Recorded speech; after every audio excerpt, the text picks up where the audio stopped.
আলাইকুম সুপ্রিয় শিক্ষার্থীরা, ঢাকা কলেজ কর্তৃক আয়োজিত অনলাইন ক্লাসে তোমাদেরকে আমি স্বাগত জানাচ্ছি। আমি শান্তনু হাসান, প্রভাষক ব্যবস্থাপনা বিভাগ, ঢাকা কলেজ ঢাকা। আজকে আমি অনার্স তৃতীয় বর্ষের অডিট অ্যান্ড ট্যাক্সেশন বিষয় নিয়ে আজকে আলোচনা করব। তো অডিট অ্যান্ড ট্যাক্সেশন নিয়ে আমি গত 2-3টি ক্লাস তোমাদের সাথে নিয়েছি। আজকেও আমি তোমাদের যে বেতন খাতে আয় সেটার উপরে একটি ক্লাস নিব। তো গত ক্লাসে আমি একজন সরকারি কর্মকর্তার কিভাবে বেতন খাতে আয় নির্ণয় করতে হয় এবং সেটার উপর কিভাবে কর দায় বের করতে হয় সেটা নিয়ে আলোচনা করেছিলাম। আজকে আমি একজন বেসরকারি কর্মকর্তার কিভাবে বেতন খাতে আয় এবং কর রেয়াত যোগ্য আয়, বিনিয়োগ এবং তার কিভাবে কর দায় বের করতে হয় সেটা আজকে আমরা প্র্যাকটিক্যালি করে দেখাবো। তো আমরা এখানে বেতন খাতে আয় যে অঙ্কগুলো সেগুলো খুব গুরুত্বপূর্ণ, সেই কারণেই এটার উপর আমরা জোর দিচ্ছি, কারণ এটা থেকে একটা অঙ্ক তোমরা পাবাই। তো আমরা সরকারি কর্মকর্তা যেহেতু করেছি, সেই কারণে আমরা বেসরকারি কর্মকর্তার ক্ষেত্রেও কিছু অঙ্ক আমরা করে রাখা দরকার, কারণ সরকারি কর্মকর্তার ট্যাক্স দায় বের করা খুব সহজ। আমরা গত ক্লাসে পড়েছি যে শুধুমাত্র তার মূল বেতন এবং তার যে বোনাস আছে, উৎসব বোনাস, এই দুটি তোমার ট্যাক্সেবল ইনকাম হিসাবে আসে। আর বাকি তার যে আয়গুলো আছে সেগুলো সবগুলোই এখানে অকরধার্য, অথবা ওইটার উপর কর দিতে হয় না তাকে। তো সেই কারণে আমরা খুব সহজেই সরকারি কর্মকর্তার কর দায় বের করে ফেলতে পারি। কিন্তু আমাদের বেসরকারি কর্মকর্তাদের ক্ষেত্রে এখানে ট্যাক্সের যে রুলস রেগুলেশন আছে, এখানে প্রত্যেকটা হেডিং এর ক্ষেত্রে আমার এখানে তার ট্যাক্স ক্যালকুলেশন করতে গেলে আমাকে খুব সতর্কতার সাথে ট্যাক্স ক্যালকুলেশন করতে হয়, কারণ কোন জায়গাতে কত টাকা বাদ দিতে হবে, কত টাকা এখানে আমাদের ইনকাম ট্যাক্স অর্ডিন্যান্স 1984 অনুযায়ী কোন খাতে কত টাকা রেয়াতযোগ্য, এগুলো আমাদের এখানে খুব সতর্কতার সাথে হিসাব করে তার মোট কর দায় এবং এখানে নিট কর দায়টা বের করতে হয়। তো সেই কারণেই বেসরকারি কর্মকর্তাদের ক্ষেত্রে ট্যাক্স ক্যালকুলেশন করা একটু আমরা বলি যে একটু কষ্টসাধ্য। তো সেই কারণেই আমরা আজকে এই বেসরকারি কর্মকর্তাদের ট্যাক্স দায় বের করার একটা অঙ্ক তোমাদের এখানে স্ক্রিনে দিলাম। এই অঙ্কটা একটু পড়ে নাও। তো স্ক্রিনে বলা আছে, দেখো এখানে বলা আছে যে জনাব মাহফুজ আহমেদ একজন বেসরকারি ব্যাংকের কর্মকর্তা। তার 2018 সালের জুন মাসের 30 তারিখ আয়সমূহ নিম্নরূপ দেওয়া আছে। তো 1 নম্বরে দেওয়া আছে তার মাসিক মূল বেতন হচ্ছে 25,000 টাকা। 2 নম্বরে দেওয়া আছে মহার্ঘ ভাতা মূল বেতনের 20%। 3 নম্বর দেওয়া আছে চিকিৎসা ভাতা হচ্ছে মাসিক 1,000 টাকা এবং উৎসব বোনাস 2 মাসের মূল বেতনের সমপরিমাণ বলা আছে। এবং 4 নম্বর আপ্যায়ন ভাতা মাসিক দেওয়া আছে তার 15,000 টাকা এবং বাড়ি ভাড়া ভাতা মূল বেতনের 60% বলা আছে। এবং উৎসব ভাতা মাসিক দেওয়া আছে তার এখানে 30,000 টাকা এবং তিনি মূল বেতনের 10% অনুমোদিত ভবিষ্যৎ তহবিলে জমা দেন এবং তার নিয়োগপত্র সমপরিমাণ অর্থ উক্ত তহবিলে জমা রাখেন। এই কথাগুলো বলা আছে। এছাড়াও এখানে তার উক্ত বছরের খরচ এবং বিনিয়োগ ছিল নিম্নরূপ বলা আছে। ক নম্বরে বলা আছে পারিবারিক ব্যয় উনি নির্বাহ করেছেন 1,25,000 টাকা এবং জীবন বীমা প্রিমিয়াম পলিসির মূল্য উনি দিয়েছেন, পলিসির মূল্য যেটা 1.5 লাখ টাকা। উনি জীবন বীমা প্রিমিয়াম মাসিক দিয়েছেন হচ্ছে 10,000 টাকা করে এবং তিনি তালিকাভুক্ত কোম্পানির শেয়ার ক্রয় করেছেন 20,000 টাকা। তো এই হচ্ছে তার মোটামুটি আয় এবং খরচ এবং বিনিয়োগের খাতসমূহের বিবরণ। এবং আমাদের করণীয় হচ্ছে জনাব মাহফুজ আহমেদের মোট আয় এবং কর দায় নির্ণয় করা। তো আসো আমরা কথা না বাড়িয়ে আজকে মূল অঙ্কে চলে যাই। তো আমরা আমাদের স্টেপটা হচ্ছে আমরা মোট আয় বের করব। এই মোট আয় বের করার পর আমাদের যে এখানে বিনিয়োগ তার দেখানো আছে, সেই বিনিয়োগ থেকে আমরা কর রেয়াত বের করব এবং লাস্টে আমরা তার কর দায় যেটা আছে সেটা ছক কাটে তার কর দায় কত টাকা আসে সেটা আমরা নির্ণয় করব। তো এই 3টে স্টেপে আমাদের এই ট্যাক্সের অঙ্কটা করতে হয়। তো আমরা প্রথম যেটা আছে যে মোট আয়টা আমরা মাহফুজ আহমেদের কত আসে সেটা বের করে নিই। মাহফুজ আহমেদের মোট আয় বের করার জন্য আমাদের প্রথমে ছক কেটে নিতে হবে। তো যেহেতু এখানে সময়ের স্বল্পতা, তো সেই কারণে আমি অনলাইন ক্লাসের আগে থেকে আমি বোর্ডে কিছুটা ছক কেটে নিচ্ছি এবং কিছু হেডিংস আমি লিখে নিছি এবং বাকি জিনিসগুলো তোমাদের সাথে অঙ্কে কথা বলতে বলতে আমি এখানে সলভ করে দিব। তো প্রথমে যেটা আছে তার এখানে মাসিক মূল বেতনের কথা বলা আছে। তো আমরা এখানে আচ্ছা মূল বেতনে যাওয়ার আগে আমরা এখানে যদি তার মোট আয় বের করতে যাই তো আমাদের ছক কাটতে হবে। ছক কাটে আমাদের যেটা লিখতে হয় প্রথমে, যেহেতু এটা বেতন খাতে আয় এবং কর দায় নির্ণয় চ্যাপ্টারের হেডিং হচ্ছে এটা, তো আমরা এখানে প্রথমে লিখবো হচ্ছে করদাতার নাম। তো জনাব মাহফুজ আহমেদ আমরা করদাতার নাম লিখে নিলাম। এরপরে আমাদের লিখতে হবে হচ্ছে আয় বর্ষ। বলা আছে আয় বর্ষ 2018 সালের 30 জুন পর্যন্ত তার নিম্নরূপ আয়সমূহ বলা আছে। তার মানে তার আয় বর্ষ হচ্ছে 17 এবং 18। যেহেতু 2018 সালের জুন পর্যন্ত 30 জুন পর্যন্ত বলা আছে, তো এটা হচ্ছে তার আয় বছর, এবং কর বছর হচ্ছে ঠিক এর পরের বছর, যে আমরা এখানে বলবো হচ্ছে 2018-19, এই দুইটা হচ্ছে তার কর বছর। তো উনি 2018 সালে ট্যাক্স দিবেন ঠিকই, কিন্তু তার কর বছরটা আসবে 2018-19। এবং উনি উনার প্রথম যেটা আছে, আমরা মোট আয় নির্ণয় করব। তো মোট আয় নির্ণয় করতে গেলে আমাদের ছক কাটতে হবে। আমরা ছক কাটে নেব বিবরণ, টাকা ইনার কলাম এবং টাকা আউটার কলাম। তো এই হচ্ছে তিনটা ঘর কেটে আমরা তার মোট আয় নির্ণয়ের অঙ্কে চলে যাব। তো প্রথম যেটা বলা আছে যে তার মাসিক মূল বেতন হচ্ছে 25,000 টাকা। তো আমরা বেতন খাতে আয় ধারা 21 অনুযায়ী আমরা এটা লিখে নিয়ে তারপরে হেডিং দিব মাসিক মূল বেতন হচ্ছে 25,000 টাকা। তো মাসিক মূল বেতন যদি 25,000 টাকা হয়, তো 12 মাসে তার মূল বেতন আসে হচ্ছে এখানে 3 লাখ টাকা। তো আমরা এখানে 3 লাখ টাকা আমরা জানি, এখানে আমি এটা আগে লিখে রেখেছি, কারণ এখানে বেসরকারি হোক সরকারি হোক, মূল বেতনটা করদাতার ক্ষেত্রে সবসময় আমরা মূল বেতনটা করযোগ্য আয়, হ্যাঁ, তো করযোগ্য আয় হিসেবে মোট আয়ে অবশ্যই ধরতে হয়। তো সেই কারণে আমরা এখানে 25×12 3 লাখ টাকা এখানে লিখে দিলাম। এরপরে হচ্ছে তার মহার্ঘ ভাতা। তো উনি মহার্ঘ ভাতা পাবেন, বলা হয়েছে যে মহার্ঘ ভাতা পাবেন উনি মূল বেতনের 20% উনি মহার্ঘ ভাতা পান। মানে এখানে দ্রব্যমূল্যের ঊর্ধ্বগতি বা দাম বেড়ে যাওয়ার কারণে বেসরকারি কর্মকর্তারা তাদের অফিস থেকে এই মহার্ঘ ভাতা বা ডেয়ারনেস অ্যালাউন্সটা পেয়ে থাকে, যেটা তাদের ইনকামকে এই মুদ্রাস্ফীতির সাথে অ্যাডজাস্ট করতে সহায়তা করে। তো এই মহার্ঘ ভাতা উনি পাবেন বলা হয়েছে মূল বেতনের 20%। তো উনার মূল বেতন যদি এখানে আমরা 25×12 দিয়ে 3 লাখ টাকা আসে, এটার 20% করে নিলেও চলে। তো এটার 20% হচ্ছে 60,000 টাকা। এরপরে বলা আছে উনি চিকিৎসা ভাতা পাবেন হচ্ছে বলা আছে 1,000 টাকা করে। তো আমরা চিকিৎসা ভাতা 1,000 টাকা করে গুণন 12, উনি চিকিৎসা ভাতা পাবেন হচ্ছে, তো টোটাল হচ্ছে 12,000 টাকা। তো চিকিৎসা ভাতা 12,000 টাকা উনি পাবেন। এবং চিকিৎসা ভাতার ক্ষেত্রে বলা আছে যে মূল বেতনের চিকিৎসা ভাতা হচ্ছে মূল বেতনের 10% অথবা 1,20,000 টাকা। যেটি কম, সেই কম অংশটি যে চিকিৎসা ভাতা উনি পাচ্ছেন, হ্যাঁ, এইটা থেকে যদি কম হয় তাহলে অতিরিক্ত যেই অংশটা আছে সেটা তার মোট আয়ের সাথে যোগ হবে। আর যদি এখানে চিকিৎসা ভাতা উনি 1,20,000 এবং মূল বেতনের 10% যেটি কম, সেটা থেকেও যদি চিকিৎসা ভাতা উনি কম পান, তাহলে সেটা এখানে পুরাটাই উনি কর রেয়াত পাবেন, এটার উপরে তাকে কর দিতে হবে না। তো আমরা এখানে দেখি, তো উনি চিকিৎসা ভাতা পেয়েছেন হচ্ছে 12,000 টাকা। 12,000 টাকা যদি উনি চিকিৎসা ভাতা পান, উনার মূল বেতন হচ্ছে এখানে 3 লাখ টাকা। এই 3 লাখ টাকার 10% আসে হচ্ছে, আমরা যদি 3 লাখ টাকা 10% আসে, এখানে হচ্ছে 30,000 টাকা। তো 30,000 টাকা আমরা এখানে যেহেতু 30,000 টাকা এবং এখানে 1,20,000 টাকা, তো 30,000 টাকা 1,20,000 টাকা, এর ভিতরে 30,000 টাকা ছোট। তো ছোটটার থেকেও যেহেতু উনি চিকিৎসা ভাতা কম পেয়েছেন, সেহেতু আমরা বলতে পারি এখানে চিকিৎসা ভাতা হচ্ছে তার এখানে নীল। এখানে চিকিৎসা ভাতা তার এটার উপরে তার এখানে চিকিৎসা ভাতাটা মোট করযোগ্য আয় হিসাবে এখানে গণ্য হবে না। এরপরে হচ্ছে আমরা এখানে উৎসব বোনাসের কথা বলা আছে, যে উনি 2টি উৎসব বোনাস পেয়েছেন মূল বেতনের সমান। তো এখানে 25,000 টাকা করে উনি 2টা উৎসব বোনাস পেয়েছেন। তো 25,000 টাকা করে 2টা উৎসব বোনাস যদি উনি পেয়ে থাকেন, তো তার এখানে উৎসব বোনাসটা আমরা জানি এখানে এটা তার করযোগ্য আয়, এটা এখানে মহার্ঘ ভাতার মধ্যে আমরা এখানে এটা বাইরে বসা দিব। এরপর হচ্ছে তার আপ্যায়ন ভাতা। উনি বলা হয়েছে যে আপ্যায়ন ভাতা পেয়েছেন 1,500 টাকা করে এবং প্রকৃত খরচ 1,200 টাকা করে। তো আপ্যায়ন ভাতার ক্ষেত্রে এখানে একটা কথা বলা আছে, ইনকাম ট্যাক্স অর্ডিন্যান্স 1984 অনুযায়ী আপ্যায়ন ভাতা যদি অফিস চলাকালীন সময় পেয়ে থাকে, সম্পূর্ণটাই অকরধার্য, এটা মোট আয়ের সাথে যোগ হবে না, এটা সম্পূর্ণই অকরধার্য, এটার উপর কর ধার্য লাগবে না, এটা পুরোটাই এখানে কর্মভোগ। কিন্তু যদি এই কথাটা বলা না থাকে, আগের সময়গুলোতে এখানে দেখা যেত যে এখানে এগুলো কোনো কিছু বলা থাকতো না। তো এই অঙ্কেও সেম, এখানে আপ্যায়ন ভাতার কথা বলা আছে যে আপ্যায়ন ভাতা উনি 1,500 টাকা করে আপ্যায়ন ভাতা পান। কিন্তু এই আপ্যায়ন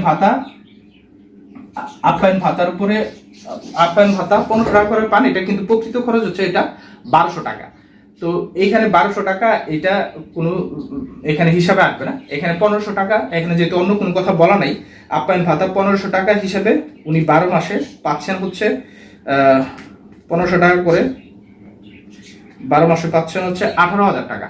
তো এই 18,000 টাকা তার মোট আয়ে আসবে, যেহেতু এখানে এটি উনি কোনো কিছু বলা নেই যে এটা অফিস চলাকালীন সময় পেয়েছেন কিনা, সেই কারণে এটা অবশ্যই আসবে। তারপর হচ্ছে আমরা এখানে বাড়ি ভাড়া ভাতার কথা এখানে বলা আছে যে উনি বাড়ি ভাড়া ভাতা পান মূল বেতনের 60%। তো মূল বেতনের 60% যেহেতু উনি বাড়ি ভাড়া ভাতা পান, তো আমরা এখানে তার মূল বেতন হচ্ছে আমরা হিসাব করেছি 3 লাখ টাকা। তো 3 লাখ টাকার যেহেতু উনি 60% বাড়ি ভাড়া ভাতা পান, তো এখানে আমরা 60% বের করে নিলে আসে হচ্ছে 1,80,000 টাকা। তো উনি বাড়ি ভাড়া ভাতা, এটা আমরা ইন্ডিয়ান কলমে লিখবো কারণ এটার সাথে ক্যালকুলেশন আছে। তো আমরা 1,80,000 টাকা উনি বাড়ি ভাড়া ভাতা পান।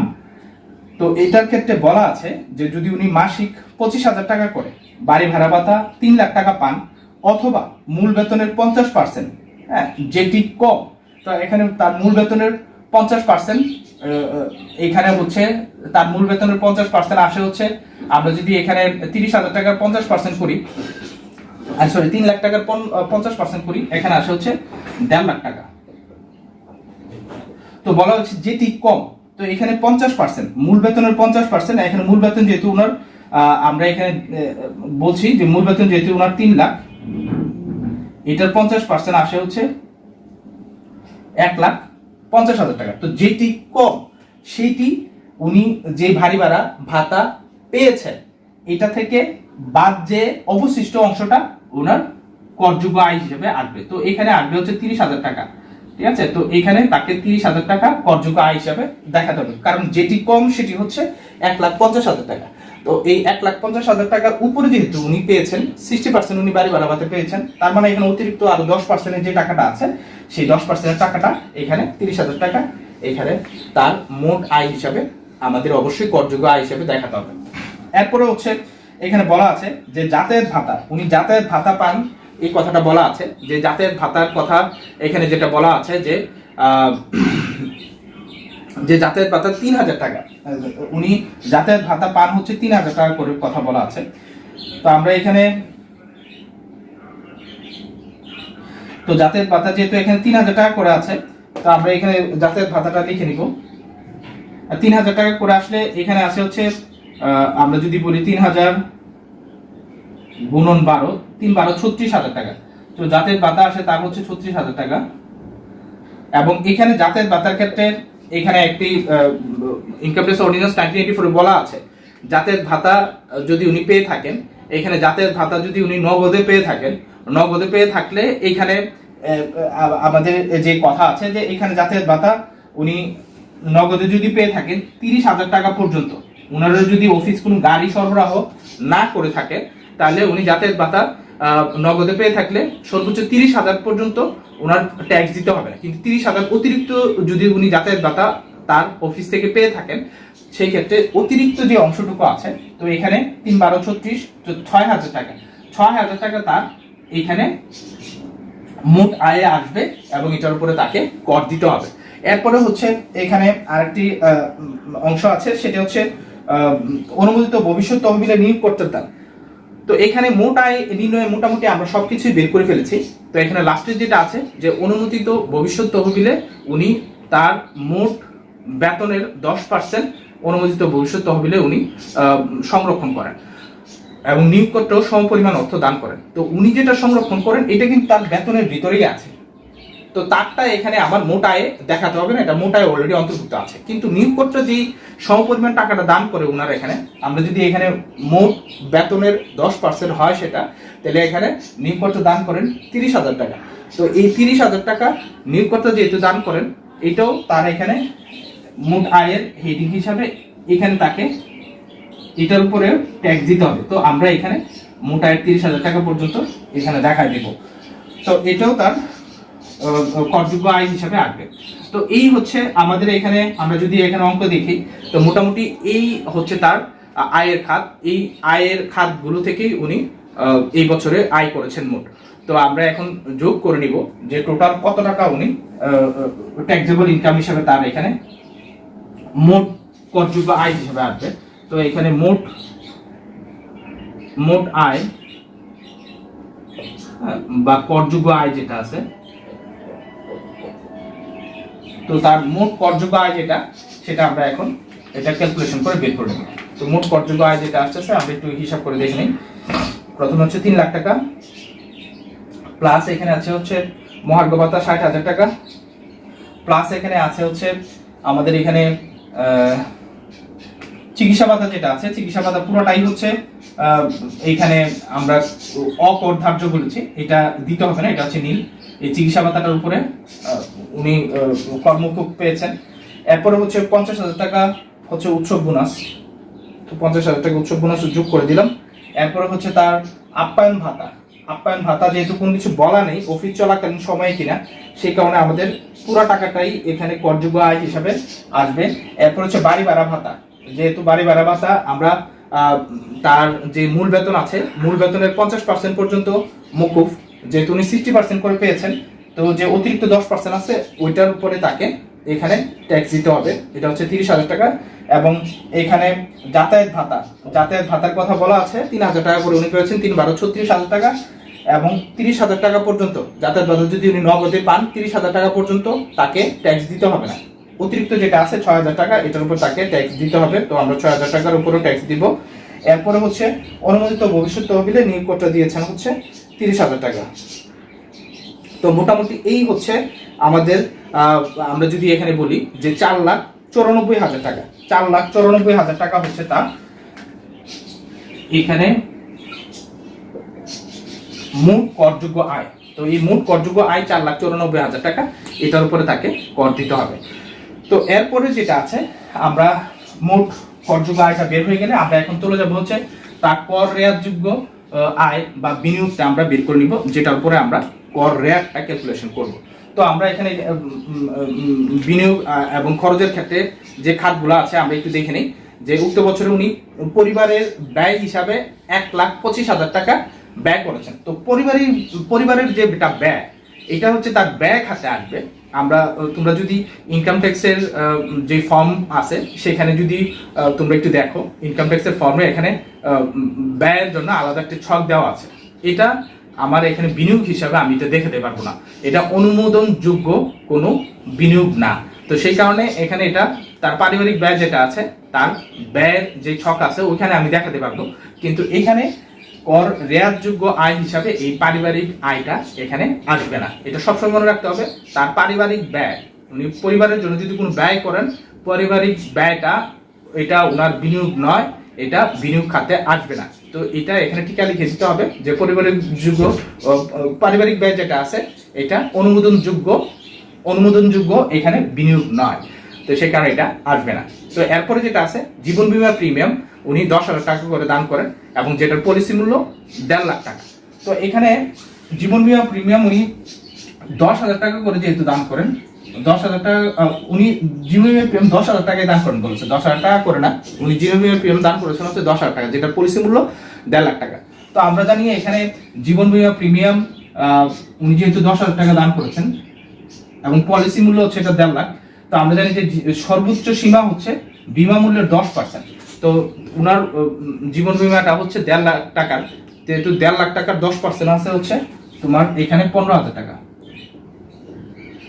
হ্যাঁ, তো এখানে সর্বোচ্চ সীমা হচ্ছে বিমা মূল্যের 10%, যেহেতু উনি 10,000 টাকা করে জমা দিচ্ছেন এবং উনি 15,000 টাকা পর্যন্ত জমা করতে পারতেন, হ্যাঁ, কিন্তু 10,000 টাকা উনি জমা করেছেন। তো সেই কারণে আমরা এখানে উনার যেটা আছে 10,000 টাকা ওইটাই আমরা এখানে জীবন বীমা প্রিমিয়ামের যেই রেয়াতযোগ্য যেটা কর রেয়াতযোগ্য বা যেটা উনি বিনিয়োগ হিসাবে দেখাতে পারেন, উনি 10,000 টাকা করে যেহেতু দিয়েছেন জীবন বীমা প্রিমিয়ামে 10,000 টাকা উনার এখানে বিনিয়োগ হিসাবে আমরা দেখাতে পারবো। তারপর উনি অনুমোদনযোগ্য কোম্পানির শেয়ার ক্রয় করেছেন, শেয়ার ক্রয়ের কথা বলা আছে, উনি 20,000 টাকার শেয়ার ক্রয় করেছেন এবং শেয়ার ক্রয় যদি এটা অনুমোদিত কোম্পানির শেয়ার হয় এটা অবশ্যই উনি দেখাতে পারবেন, শেয়ার ক্রয় 20,000 টাকা এখানে আসবে। এবং অনুমোদিত ভবিষ্যৎ তহবিলে নিয়োগকর্তা এবং কর্মীর দান, এটা অবশ্যই খেয়াল রাখতে হবে। আমরা মোট আয় বের করার ক্ষেত্রে শুধুমাত্র নিয়োগকর্তার দানটা দেখিয়েছি, কারণ এখানে উনি নিজে যে ইনকামটা করতেছেন ওইটা উনার এখানে ইনকামের ভিতরেই আছে এই যে সঞ্চয়টা, কিন্তু নিয়োগকর্তাটা নাই বলে আমরা নিয়োগকর্তাটা অ্যাড করে দিয়েছিলাম। কিন্তু এইখানে অনুমোদিত ভবিষ্যৎ তহবিলে নিয়োগকর্তা এবং কর্মীর দান দুইটাই এখানে বিনিয়োগ হিসেবে আসবে। তো দুইটা বিনিয়োগ হিসেবে আসলে এখানে 30,000 টাকা করে, মূল বেতনের 30,000 টাকা করে তোমার দুজনেরটা আসবে হচ্ছে 60,000 টাকা। তো এখানে 60,000 টাকা আমরা এখানে বিনিয়োগযোগ্য আয় হিসাবে দেখাই দিব। তো এই হচ্ছে ওনার মোটামুটি এইগুলোই হচ্ছে তার বিনিয়োগের খাত, এছাড়া উনি কোনো বিনিয়োগ করেন নাই। তো তো আমরা এখন এটা যদি টান দিয়ে নিই, তো টান দিয়ে নিলে আমরা এখানে পেয়ে যাব হচ্ছে তার প্রকৃত বিনিয়োগ। তো তার প্রকৃত বিনিয়োগ এখানে হচ্ছে আমরা দেখতে পাচ্ছি 60, 70, 80, 90,000 টাকা হচ্ছে তার প্রকৃত বিনিয়োগ। তো তার প্রকৃত বিনিয়োগ হচ্ছে 90,000 টাকা। এবং এখানে বিনিয়োগের সর্বোচ্চ সীমা আমরা বলেছি যে বিনিয়োগের সর্বোচ্চ সীমা হচ্ছে মোট আয়ের 25%। তো এখানে তার মোট আয় হচ্ছে, আমরা এখানে বলছি তো তার মোট আয় হচ্ছে 4,94,000 টাকা। 4,94,000 টাকার 25% পর্যন্ত উনি বিনিয়োগ দেখাতে পারবেন। তো আমরা দেখি 4 লাখ, এখানে একটা কথা আছে, 4,94,000 টাকার ভিতরে এখানে নিয়োগকর্তার যে দান আছে, এটা ইনকাম ট্যাক্স অর্ডিন্যান্সের এখানে ধারা 44-এর 4 অনুযায়ী, এবং এখানে এখানে সেকশন 82 এর সি অনুযায়ী এখানে বলা আছে যে তোমার এই যে যদি উনি নিয়োগকর্তা দান যেটা আছে, এটা তার মোট আয়ের থেকে, আমরা যখন বিনিয়োগ দেখাতে যাব এটা তার মোট আয়ের থেকে বাদ দিয়ে দেখাতে হবে। তো আমরা এখানে 30,000 টাকা যেটা দেওয়া ছিল এটা এখানে বাদ দিয়ে দিব। তো 30,000 টাকা এখানে বাদ দিয়ে দিলে এখানে আসবে হচ্ছে 64,000 টাকা, 4,64,000 টাকা। ঠিক আছে? তো এই 4,64,000 টাকা যেটা আছে, 4,64,000 টাকা আমি যদি এখানে ভুল না করে থাকি, 30,000 টাকা বাদ দিলে এখানে আসবে হচ্ছে 4,64,000 টাকা। এই 4,64,000 টাকার উপরে আমার এখানে 25% আমরা বিনিয়োগ দেখাবো। তো 4,25,000 টাকার 4,64,000 টাকার 25% যদি আমি বিনিয়োগ দেখাই, হ্যাঁ, এইটার 4,64,000 টাকার 25% আমরা এখানে বিনিয়োগ দেখাই দেবো। তাহলে এখানে আস্তে আস্তে হচ্ছে 1,16,000 টাকা। তাহলে আমাদের সর্বোচ্চ সীমা যেটা আছে মোট আয়ের 25%, তো মোট আয়টা হচ্ছে আমাদের 4,64,000, এটার 25% হচ্ছে 1,16,000। তো আমরা এখানে যেটা আছে 1,16,000,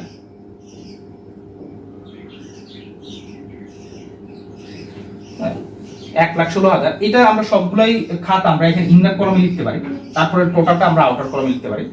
এবং এখানে এরপরে আছে হচ্ছে এখানে অথবা 1.5 কোটি টাকা যেটি ছোট।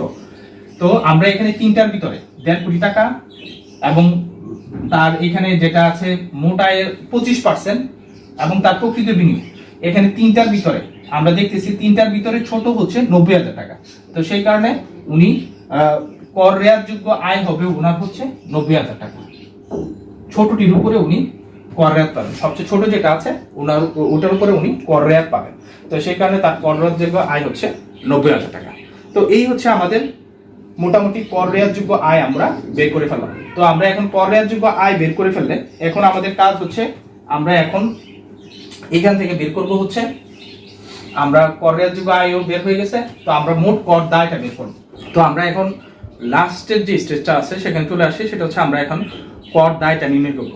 তো আমরা এখন প্রথম যেটা করছি, আমরা মাহফুজ আহমেদের মোট করযোগ্য আয় যেটা সেটা নির্ণয় করেছি। মোট করযোগ্য আয় ছিল হচ্ছে 4,94,000 টাকা। এবং দ্বিতীয়ত আমরা করেছি হচ্ছে তার কর রেয়াতযোগ্য আয়। তার কর রেয়াতযোগ্য আয় আমরা বের করেছি সর্বনিম্ন যেটা আছে, আমরা সেটা দিয়ে কর রেয়াতযোগ্য আয় আমরা বের করেছি হচ্ছে 90,000 টাকা। এটার উপরে উনি কর রেয়াত পাবেন মাহফুজ আহমেদ।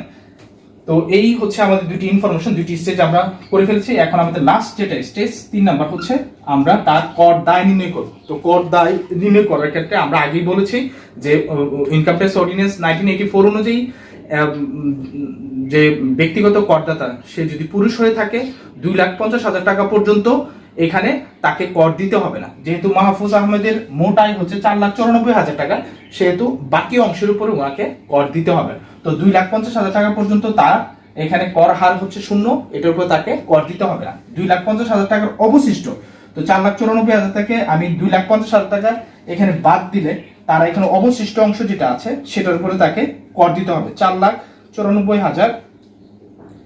তো এখানে 4,94,000 টাকা থেকে আমি বিয়োগ দিলাম হচ্ছে 2,50,000 টাকা, বাদ দিলে তার আসে হচ্ছে 2,44,000 টাকা।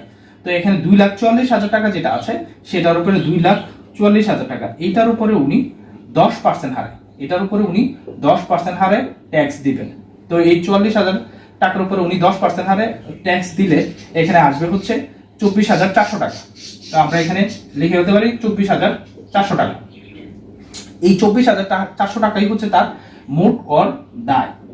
তো 24,400 টাকা, 24,400 টাকা, ঠিক আছে, 24,400 টাকা হচ্ছে তার মোট কর দায়। তো 24,400 টাকা। তো আমরা এখানে 10% যেটা আছে এটা 24,400 টাকা আসে। তো এই 24,400 টাকা হচ্ছে তার মোট কর দায়। এরপরে হচ্ছে আমরা মোট কর দায় থেকে বাদ যাবে হচ্ছে তার কর রেয়াতযোগ্য আয় যেটা আছে 90,000 টাকার উপরে উনি 15% হারে কর রেয়াত পাবেন, যেহেতু উনি এটা বিনিয়োগ হিসাবে দেখিয়েছেন। তো এই 90,000 টাকার 15% যদি আমরা এখানে 90,000 টাকার 15% আমরা এখানে দেখাইলাম হচ্ছে 13,500 টাকা আসে। তো 90,000 টাকার 15% 13,500 টাকা পর্যন্ত উনি কর রেয়াত পাবেন। তো 24,000 টাকা হচ্ছে তার মোট কর দায়।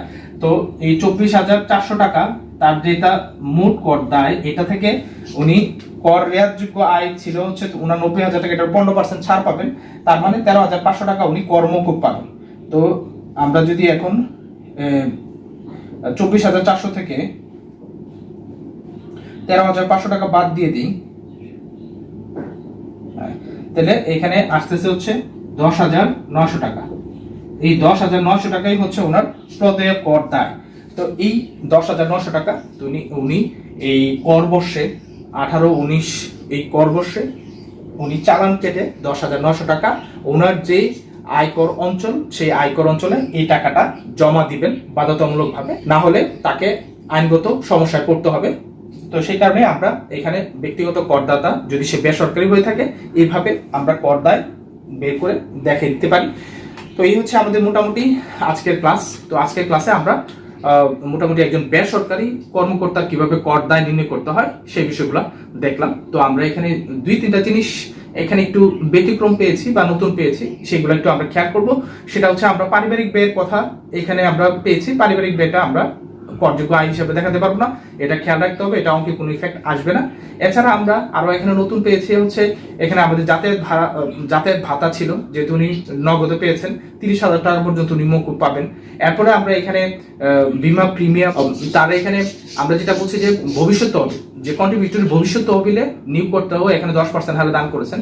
তো এটা একটু আমরা পেয়েছি যে এটা এখানে মোট আয়ও ইফেক্ট আসবে একটা নিয়োগকর্তাটা, এবং এখানে আমার বিনিয়োগ দেখানোর সময় দুইটাই আসবে, নিয়োগকর্তা এবং যে কর্মী আছে দুইজনের দায়টাই আমার এখানে ইফেক্টটা এখানে দেখাতে হবে যত টাকা তারা রাখতেছে। এরপরে হচ্ছে আমরা এখানে বাড়ি ভাড়া ভাতা দেখেছি 60% এর কথা এখানে বলা আছে। তো আমরা 50% পর্যন্ত আমরা জানি যে এখানে কর দিতে হবে না, কিন্তু অবশিষ্ট টাকাটার উপরে কর দিতে হবে। এছাড়াও এখানে আরো অনেকগুলো বিষয় আমরা যদি এখানে নিয়োগকর্তা কর্তৃক যদি তাকে এখানে রেন্ট ফ্রি হাউস ফ্যাসিলিটিস দেওয়া হইতো, অথবা তাকে যদি গাড়ির ফ্যাসিলিটিস দেওয়া হইতো ব্যক্তিগত এবং পারিবারিক ব্যবহারের জন্য, এবং আরো অনেকগুলো বিষয় আছে, এগুলো যদি দেওয়া থাকতো অঙ্কটা আরেকটু ভিন্নভাবে আমাদেরকে করা লাগতো। এখানে প্রত্যেকটা বিষয়ের জন্য আলাদা আলাদা ইনকাম ট্যাক্স অর্ডিন্যান্সে এখানে রুলস লেখা আছে যে কিভাবে এখানে কর দায়টা নির্ণয় করতে হবে।